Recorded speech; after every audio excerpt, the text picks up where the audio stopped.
Estamos en Soluciones. Hoy estamos en compañía, les recordamos, de Maroja Pérez, psicoterapeuta, psicóloga social, Marofe Pérez, y además especialista en medicina para el alma. Y también nos acompaña el ingeniero Pedro Carrero, ingeniero industrial, pero además facilitador y entrenador en todo lo que tiene que ver con la efectividad y la eficiencia y la reducción del estrés en las organizaciones, porque el estrés laboral también es algo muy importante, ¿no? Y sobre todo viéndolo desde el impacto que tiene en la sociedad, en la vida del individuo.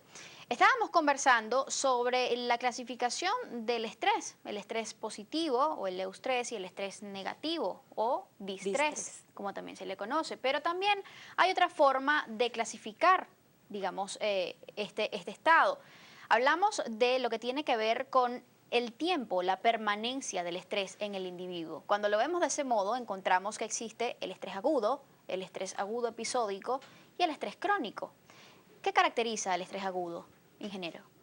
Bueno, mira, cuando el estrés permanece mucho tiempo en el individuo y el individuo no puede manejar las situaciones que provocan o el estresor, básicamente se produce un desequilibrio. Entendamos que modernamente se conoce el estrés como un desequilibrio entre la capacidad que tiene el individuo a dar una respuesta a una exigencia del entorno.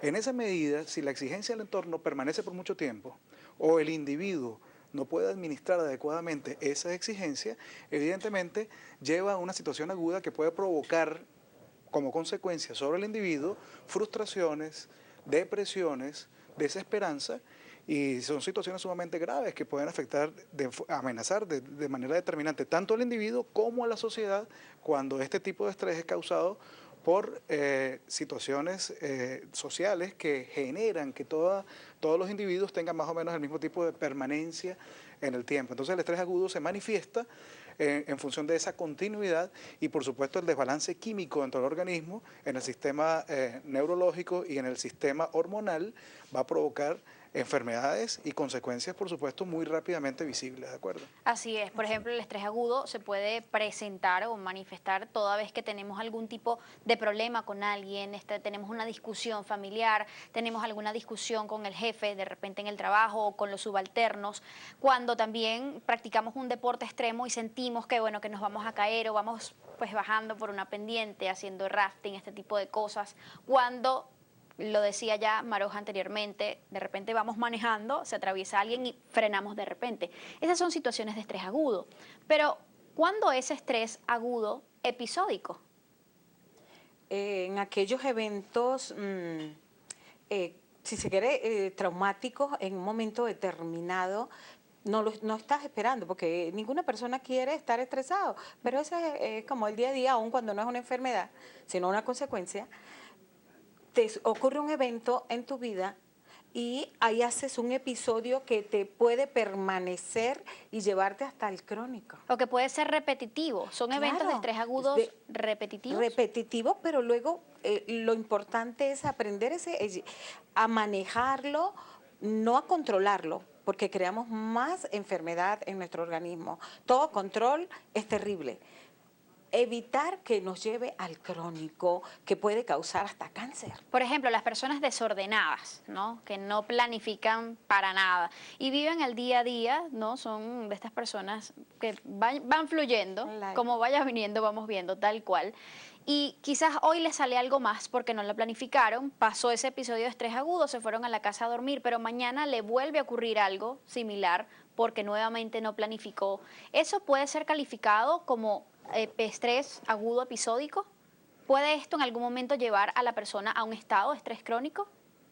Efectivamente, precisamente las personas que no se planifican, que no se organizan, porque es que estamos viendo el día a día, cómo va viniendo, vamos viendo, pero hay que tomar conciencia, porque el gran secreto es tener conciencia de lo que estoy viviendo, de lo que estoy sintiendo, y a la larga viene un malestar, que allí es cuando entonces se apertura. ¿Qué está ocurriendo en mí? Pero no me doy cuenta que vengo arrastrando, vengo controlando el día. Si bien es cierto, tenemos este solo día, que es hoy, y que debo vivir al máximo y dar el máximo de mí, también debo detenerme a pensar que si yo planifico, si yo me organizo como debe ser, mi vida va a cambiar. Voy a generar una conciencia real de lo que realmente soy. Alexander Ariza nos pregunta por el Twitter, él comenta en todo caso, no comparto la idea de estrés de los invitados. Estrés es una reacción creada por una angustia no controlada. No nacemos con estrés. ¿Acaso el nacimiento no genera estrés? Por supuesto, de hecho, el mayor estrés que sufre el ser humano son los eventos más típicos de la vida. Por ejemplo, el nacimiento, la muerte, la decisión de casarse, la decisión de tener hijos, o la muerte de un familiar. Es decir, hay eventos en el ser humano que generalmente le tocan y le desequilibran. Estoy de acuerdo con el comentario que hace, porque es otro enfoque. Acuérdate que el mundo del estrés es un mundo sumamente rico, donde hay muchísimos enfoques. Y hay que tener en cuenta que hay que definir, de acuerdo al campo donde se esté evaluando el estrés, en qué parte de las situaciones pues, se aplica una forma o un método de conceptualizar lo que es el estrés.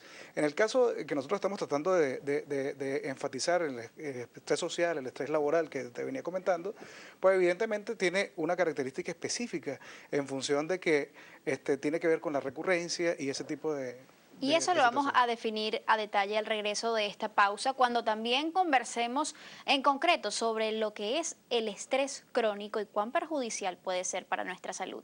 Ya venimos.